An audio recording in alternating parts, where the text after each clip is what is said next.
barbell front squat, let's talk about setup. If you're using a full cage like this, we want to set up the bar catches as well as the bar stops down here at specific heights. So anytime, whether you're using a half or a full cage, you want the bar to be between shoulder height and chest height, so we don't go onto the tippy toes to get a bar off the rack. Super dangerous position to be in. So if you're lifting with somebody that's shorter than you, the shorter person will always set the bar height instead of the taller person. Okay.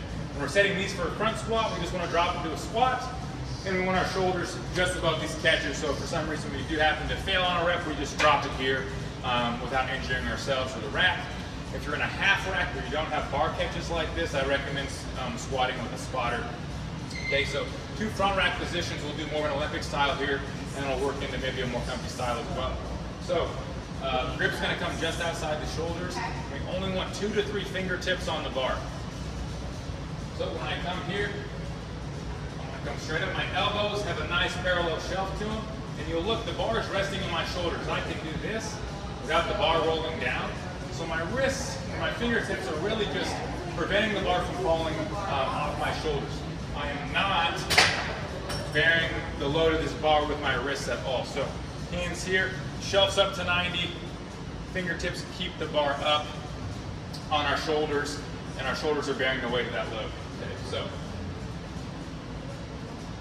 biggest thing to look for in a squat are heels staying on the ground.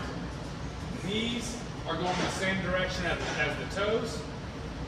We're not shifting weight, so we're not going like this and shifting to one side. We're also not lowering and twisting ourselves up. So as a spotter, we want to make sure our teammate or the person we're looking at is not shifting weight.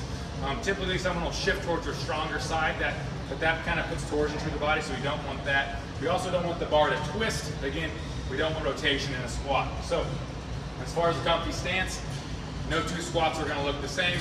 Our biggest indicators are we want our heels on the ground, we want our knees going the same direction as our toes, and we want good balance throughout the squat. We don't want to be falling forward, we don't want to be sitting too far back. We want things to look balanced in the upper body as well as the lower body. Now, if for whatever reason this stance is not comfy, you can come here, get the centered on the bar here, shoulders up on the bar, top of the hands are going to come support the bar on top of the shoulders, elbows are going to stay high, and we'll perform our squats just like this.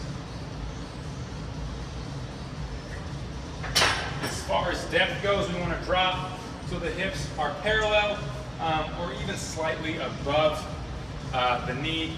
If we're in a wrestling sport or a martial arts sport, we really want to work deeper into that squat, but for most traditional ball sports, anything parallel or slightly above is going to be fine for the range of motion required for that sport. But if you're in martial arts or wrestling, you definitely want to sink as deep as you can into a squat because the sports require ranges of motion, especially in the hips. That's it.